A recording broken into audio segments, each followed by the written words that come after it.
책가세가 들려주는 이야기 책들이.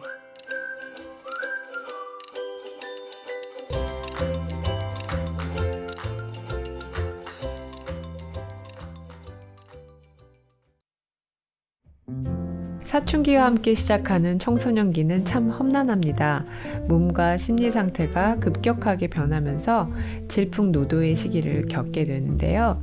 사춘기 청소년들 자신도 혼란스럽고 또 청소년들과 함께하는 어른들도 그런 변화에 참 당황스럽고 고민될 때가 많은 어려운 시기죠.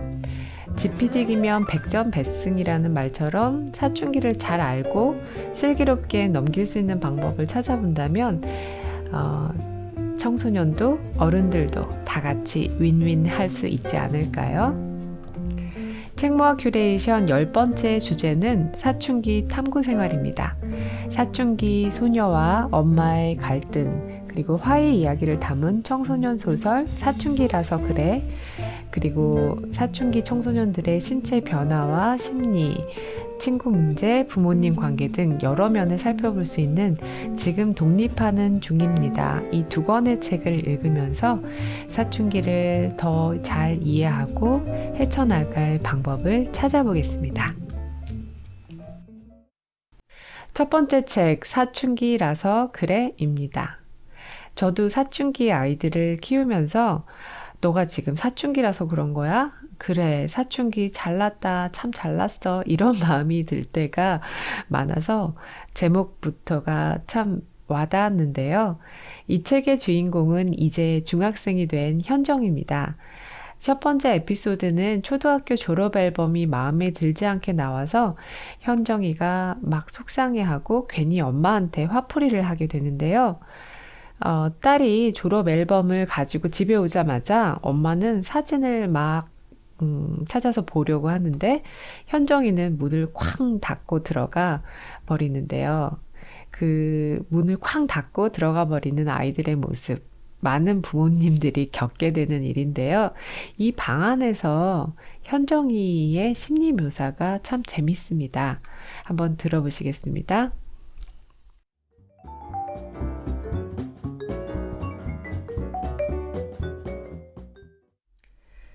밖에서 엄마가 방문이 부서질 듯 두드린다. 대체 무슨 일이야? 문 열어. 안 열어? 엄마는 질리지도 않는지 이제 손잡이까지 흔들어댄다. 방문이 흔들릴 때마다 나의 세계도 함께 흔들린다. 마치 63빌딩을 덮치고도 남을 큰 파도 위에 떠 있는 것만 같다. 나는 내가 언제 뒤집힐지 모르는 난파선에 올라탄 채 구조되기만을 바라는 탑승객처럼 느껴진다. 네, 재밌는 표현이죠. 63빌딩을 덮치고도 남는 큰 파도 위에 떠 있는 것 같은 기분. 사실 부모는 마음을 이렇게 닫아버리고 들어가는 아이를 보면은 참 속상하지만 사실 그렇게 또 방에 들어가 버린 아이의 마음도 이렇게 편하지만은 않겠네요. 그럼 엄마 마음은 어떨까요? 이 소설은 중간중간에 엄마 일기장이 나옵니다. 엄마의 마음을 엿볼 수 있는 부분인데요.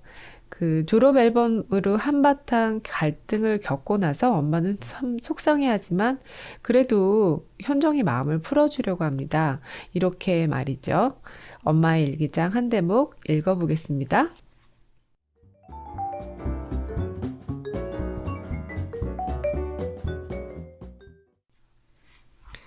생각할수록 화가 치밀었다. 오전 내내 기분이 나빴다. 그러다 점심 무렵이 지났고 조금 있으니 현정이가 학교에서 돌아올 시간이 되었다. 싱크대에 잔뜩 쌓여있는 설거지며 어수선한 집안 풍경을 보고 있자니 슬슬 후회가 됐다. 엄마가 이러면 안 되지. 현정이라고 화를 내고 싶어서 냈겠어? 속상하니까 그랬겠지. 마음을 추스르고 서둘러 설거지를 하고 청소기를 돌렸다. 현정이가 좋아하는 스파게티도 만들었다. 그런데 왜? 대체 왜? 현정인 내가 만든 스파게티를 쳐다보지도 않았다. 억지로 식탁 앞으로 끌고 와 앉혔더니 입 꾹 다물고 스파게티만 노려봤다. 마음 같아서는 야, 윤현정, 너 지금 음식 앞에서 놓고 뭐 하는 짓이야? 하고 소리를 질러주고 싶었지만 참았다. 돌을 닦는 심정으로 말이다. 먹기 싫어도 한 입만 먹어봐. 엄마가 현정이 위해서 만든 건데 이러면 안 되지. 미소까지 지으며 현정이 손에 포크를 쥐어주었다. 날 위해 만들었다고? 그러니까 왜? 누가 이딴 거 만들어 달래? 엄마가 도와준답시고 나서서 제대로 된 일이 뭐가 있어? 현정이가 나를 똑바로 노려보면서 외쳤다. 그러고는 끝이었다. 제 방으로 들어가 한 번도 나오지 않았다. 기가 막히다는 말 이럴 때 쓰는 거였나?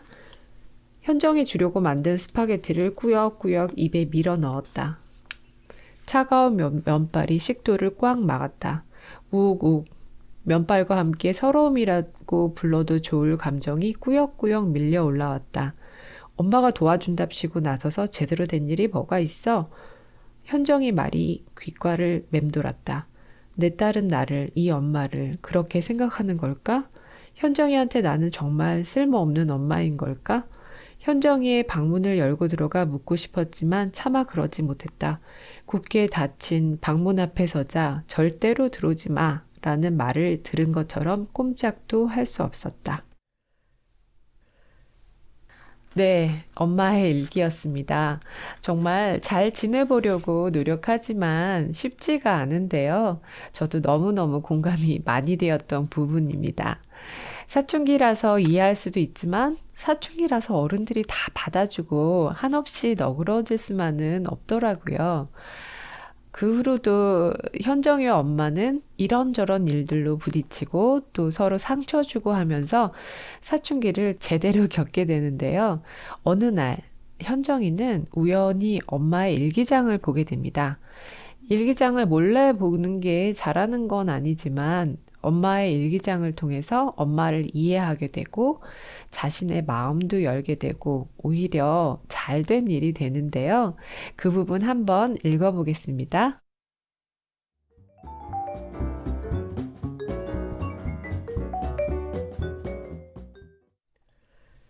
일기장을 넘기다 깜짝 놀라 손을 멈춘다. 엄마한테도 소녀 시절이 있었다니. 한 번도 생각해보지 못했다. 꿈에도 해본 적이 없다. 엄마는 언제나 우리 엄마였으니까. 엄마는 처음부터 그냥 엄마였으니까. 난 정말 어떻게 된 딸인 거지? 다음 장엔 과연 어떤 말들이 쓰여 있을까? 모른 척 덮어버리고 싶은 마음과 끝까지 보고 싶은 마음 사이에서 갈팡질팡한다. 나는 엄마의 일기장을 넘기기가 두려운 건지도 모르겠다. 일기장을 넘길 때마다 엄마에게 준 상처가 얼룩처럼 남아있는 걸 보게 될까봐 무섭다. 그래서 한 장 한 장 차례대로 일기장을 들여다보지 못하고 곧바로 마지막 장을 펼친다. 말도 안 돼. 이건 정말 말도 안 된다. 나가라는 내 말 한마디에 엄마가 이렇게 상처를 받았다니. 엄마는 상처 같은 거 받지 않는 거잖아. 엄마는 상처 따윈 받으면 안 되는 거잖아. 그런 거 아니었어? 빈 의자에 대고 나는 속의 말을 하기 시작한다. 나도 억울하다. 나도 할 말이 있다. 엄마, 내가 엄마한테 나가라고 소리친 날 중간고사 끝나던 날 맞지? 난 그냥 엄마는 엄마니까 엄마한테라도 그러고 싶었다고. 엄만 모르지. 중간고사 마지막 날 내 기분이 어땠는지. 기말고사 봤을 때는 또 어땠고. 기말고사는 중간고사보다 더 못 봤잖아. 중간고사 끝났을 때는 그래도 엄마가 나한테 말이라도 걸었지. 이번엔 기말고사 보고 늦게 들어왔더니 엄만 야단은커녕 말도 걸지 않더라. 아예 포기한 거야? 엄마, 내가 시험 끝나는 날마다 연락도 안 하고 늦게 온 건 진짜 잘못했어. 그렇지만 나도 어쩔 수가 없다고. 중학교에 올라와서 시험을 2번 봤어. 2번 다 실망의 연속이었다고. 기말고사는 너무 못 봐서 아빠한테 혼나면 어쩌나 그 생각밖에 없었어. 그래도 엄마, 난 애들이랑 디팡도 타러 가지 않았어. 노래방에도 안 갔고 PC방에도 안 갔어. 매번 시험 끝나는 날마다 내가 어디 있었는지 알아? 나 혼자 도서관에 있었어. 깜깜해질 때까지 혼자 도서관에 있었다고. 왜 그랬냐고? 엄마, 정말 그걸 몰라서 물어? 밝은 대낮에 얼굴 들고 돌아다닐 수가 없었으니까. 시험은 내가 못 봤잖아. 그래서 화가 나. 내가 싫어. 집에 일찍 오면 엄마한테 짜증 낼까 봐. 내가 짜증 내면 엄마도 짜증 내잖아. 내가 울상을 하면 엄마 아빠는 나보다 더 슬퍼하잖아. 그래서 그냥 소리치는 거야. 나가라고 소리치고, 엄마 밉다고 소리치고, 아빠 싫다고 소리치는 거야. 소리치는 게 우는 것보다 낫다고. 엄마, 엄마도 가끔은 아무 말 없이 내 말 좀 들어주기만 하면 안 돼? 엄만 내가 속상한 일이 있어서 털어놓으면 이건 이렇게 해라. 엄마 생각에는 그렇게 하지 않는 게 좋겠다. 꼭 해결책까지 말해주잖아. 난 엄마한테 내 문제를 해결해 달라고 하는 게 아니야. 속상하니까 아무한테도 말할 수가 없으니까. 엄마한테 털어놓고 울고 소리치고 싶은 것뿐이라고. 응, 엄마, 지금처럼 가만히 그냥 내 이야기만 들어줄 수는 없는 거야? 내가 혼자 이야기하고 혼자 묻는 내내 빈 의자는 그저 조용히 듣고만 있다. 문득 엄마의 일기장이 엄마에게 무엇인지 알 것만 같다. 엄마에게 일기장은 어쩌면 지금 내 앞에 빈 의자와 같은 것일지도 모르겠다. 그러니까 엄마도 그저 가만히 엄마 얘기에 귀 기울여주는 사람이 필요한 거야? 네, 딸이 엄마의 일기장을 보는 부분이었는데요. 또 이렇게 듣고 보니까 현정의 마음도 이해가 되죠. 이렇게 서로 상대방의 이야기에 귀를 기울여 주는 것, 그게 바로 사춘기를 사이좋게 지낼 수 있는 방법이 아닌가 합니다. 그리고 현정이는 엄마의 일기장을 보고 나서 엄마에게 줄 뭔가를 만드는데요. 바로 빈 의자 쿠폰입니다. 이 쿠폰에는 이렇게 써 있었어요. 빈 의자 쿠폰. 당신이 이 쿠폰을 내밀면 상대는 한마디 대꾸도 하지 않고 그저 당신 말을 들어주기만 합니다. 단, 당신이 이 쿠폰을 한번 사용할 때마다 당신도 한 번씩 상대의 빈 의자가 되어줘야 해요. 여기 나온 쿠폰 아이디어도 참 좋죠? 저는 아이들한테 짜증 금지 쿠폰이나 안아주기 쿠폰, 또 집안일 돕기 쿠폰 이런 게 받고 싶은데요. 여러분은 어떤 쿠폰이 필요하신가요? 지금까지 사춘기라서 그래를 같이 읽어보았습니다. 이 책은 초등학교 고학년부터 중학생까지 쉽고 재미있게 읽을 수 있고요. 어른들도 이 책 속에 엄마의 심정이 되어서 100% 공감하면서 읽을 수 있는 책이었습니다.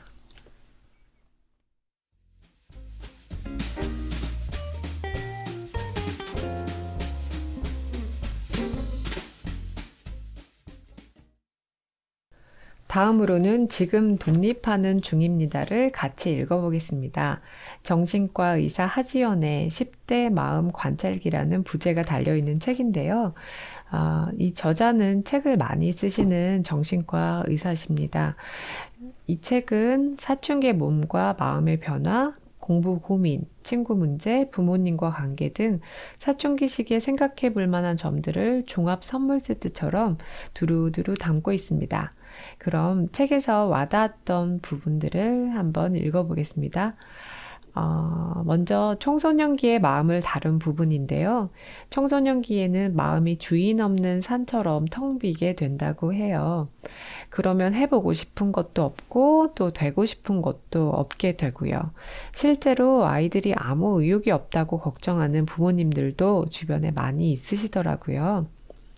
이 책에선 이렇게 텅 빈 마음을 채우는 방법으로 무언가 좋아하는 마음이 올라올 때 이리저리 재지 말고 꽉 붙들라고 조언합니다. 예를 들면 연예인에게 푹 빠져보는 것도 좋다고 하는데요. 청소년기는 부모에게서 독립해서 나만의 정체성을 만들어가는 시기인데 연예인은 그런 새로운 가치 기준을 보여주는 존재가 되고 또 이런 몰입의 경험이 다른 분야에서도 성취를 해내는데 중요한 바탕이 된다고 해요. 요즘 덕후, 덕질이라는 말을 많이 하는데요. 연예인뿐만 아니라 무엇이든 자신이 관심 있는 것에 빠져보는 경험은 심란한 사춘기를 즐겁게 보내게 하는 활력소가 될 수도 있겠습니다. 그래서 부모님들이나 선생님들도 뭔가에 푹 빠져있는 청소년들을 너무 걱정스럽게 보기보다는 응원해주고 함께 관심 가져주는 것도 좋겠다는 생각을 해봅니다. 자, 그런데 좋아하는 것을 해나가고 자존감도 찾아가는 게 바람직하지만 거기에는 자주 만나게 되는 장벽이 있는데요. 바로 남의 시선이나 주변의 평가에 대한 두려움입니다. 특히 청소년기에는 남이 나를 어떻게 보는지가 참 중요하다고 합니다. 바로 앞에서 읽었던 사춘기라서 그래. 이 소설에서도 현정이가 졸업사진이나 교복을 맞추면서 일어난 일들, 이런 게 다 남에게 어떻게 보여지는가를 지나치게 신경을 써서 생긴 것이라고 할 수도 있죠.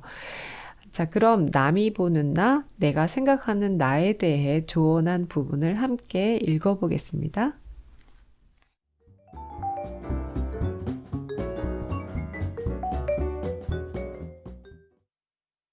친구들과 함께 할 때 중요한 것은 나에 대한 평판이다.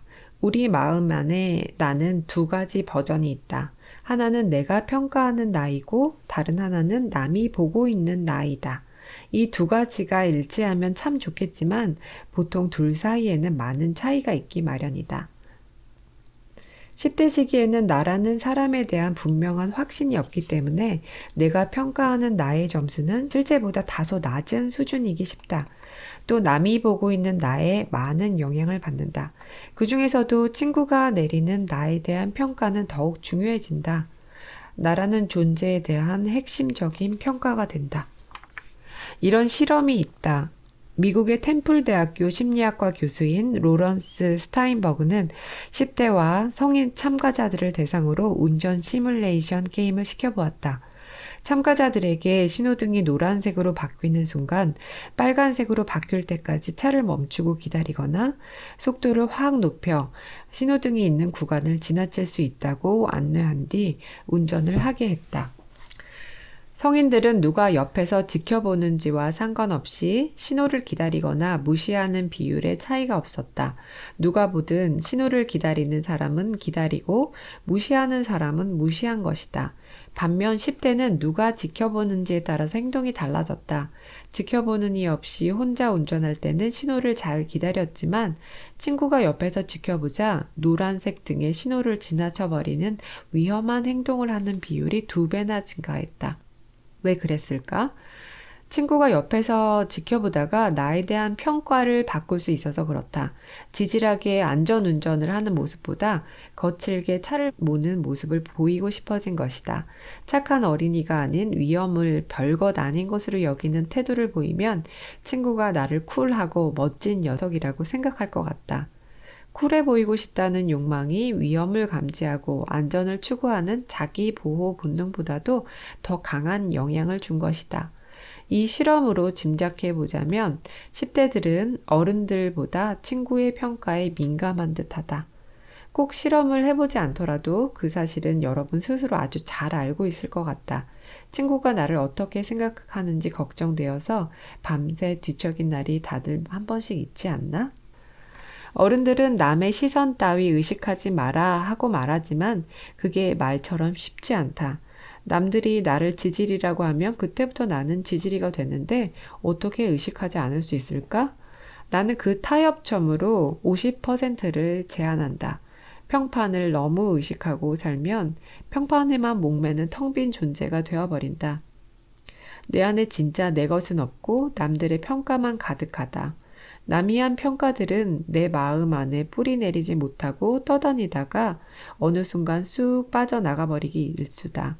평판에 대해 신경을 완전히 끌 수는 없지만 그것이 내 마음 속에서 절반 이상을 차지하지는 못하도록 하자. 나머지 50%는 나 스스로 만들어 가야 한다.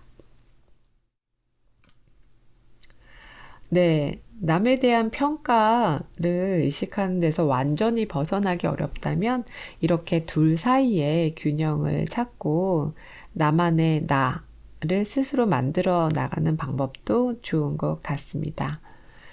네, 다음으로는 사춘기 시기에 가장 어렵고도 풀기 힘든 문제, 부모와의 관계에 대해서 생각해 보겠습니다. 부모가 정한 기준이나 규칙과 내가 하고 싶은 것이 달라서 부딪힘이 주로 생기는데요. 이럴 때 서로 타협하는 방법을 아주 구체적으로 이 책에서는 알려주고 있습니다. 바로 불안해하는 부모님을 안심시키고 공감을 이끌어내는 부분인데요. 저도 아마 이렇게 했으면 아이들이 무슨 얘기를 하면 넘어갈 것 같아요. 네, 그 부분 한번 읽어보겠습니다.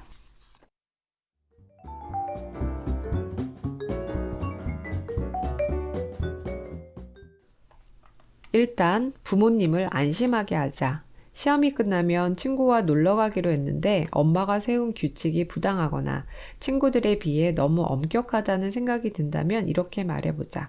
엄마, 현선이네 집에서는 9시까지 오라고 했대요. 그리고 오늘 놀러 가는 곳은 사람도 많은 데다 친구들 6명이 같이 가는 거예요. 현선이네 엄마 알잖아요. 많이 늦으면 데리러 오신다고 했대요. 가는 곳이 충분히 안전하다는 팩트. 9시가 친구들의 평균 귀가 시간이라는 통계, 돌발 상황에 대한 대비책까지 완벽하게 갖추었음을 알리는 것이다. 엄마가 막연한 불안감을 내세우며 빠져나갈 틈이 없다. 치밀하지 않은가? 그러면 대개 엄마는 한 번 더 고민에 빠질 것이다. 하지만 그래도 단번에 규칙을 바꾸는 것을 주저할 수 있다. 이럴 때는 한 템포 늦추어 엄마에게 생각할 시간을 줄 필요가 있다. 하지만 생각을 너무 오래 하다 보면 다시 불안감이 퐁퐁 솟아날 수 있으니 그 사이 공감 전략을 써야 한다. 부모님도 나처럼 10대라는 시간을 지나왔다는 사실을 상기시키는 것이다. 엄마 아빠는 나에게 처음부터 엄마 아빠였기 때문에 부모님에게도 어린 시절이 있었다는 것은 어쩐지 잘 상상이 안 된다. 하지만 할머니, 할아버지가 이따금 증언을 던지실 테니 그것을 토대로 상상력을 발휘해보자. 엄마 아빠도 할머니, 할아버지와 나와 비슷한 갈등을 빚었다. 그때는 노래방이나 패밀리 레스토랑이 없긴 했지만 극장이나 분식집은 있었다. 옛날 청소년들도 놀 때는 맞았다는 뜻이다. 그러니 이런 질문을 던져보자. 엄마는 시험 끝나는 날 뭐 했어요? 그 어떤 부모도 이렇게 말하지 않는다. 난 시험 끝나는 날 정답 맞춰보고 오답 노트 정리하고 잠시 쉰 다음에 바로 공부를 시작했지. 세상에 그런 학생은 정말 드물다. 그보다는 자신이 얼마나 신나게 놀았는지 무용담을 펼칠 가능성이 높다.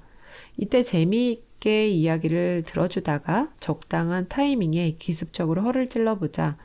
그럼 할머니는 별 말씀 없었어요? 엄마가 그렇게 노는데? 일종의 역지사지 전략을 쓰는 것이다. 공감의 마음이 커지면 불필요한 걱정을 덜고 규칙의 끈을 조금 느슨하게 풀어줄 수 있다. 엄한 부모님이라고 해서 지레 포기하고 세게 나갈 필요는 없다. 물론 모든 것이 내가 원하는 대로 되지는 않는다. 모든 것이 내 뜻대로 되는 것, 규칙 제로로 되어버리는 것도 나에게 썩 좋은 일은 아니다. 타협은 원하는 것을 얻는 방법이 아니라 좋은 관계를 유지하면서 너도 이기고 나도 이기는 방법이다. 답답하고 화가 나더라도 잠깐 멈춰서 서로 입장을 이해하고 그 안에서 줄 것을 주고 얻을 것을 얻는 과정이다. 여러분은 이제 그런 어른스러운 타협을 할 줄 안다. 네, 이렇게 이제 불안해하는 부모님을 안심시키고 또 공감할 수 있는 대화를 하면서 서로 이야기에 귀를 기울여 준다면 다 같이 원하는 것을 얻고 또 행복해지는 방법도 찾을 수 있지 않을까 합니다. 네, 이렇게 2권의 책을 읽어보았는데요. 소설 속에서 얻은 마음의 느낌과 깨달음들을 이 책 지금 독립하는 중입니다를 통해 더 깊이 알아보고 정리해 볼 수 있어서 같이 보면 좋은 2권의 책이었습니다.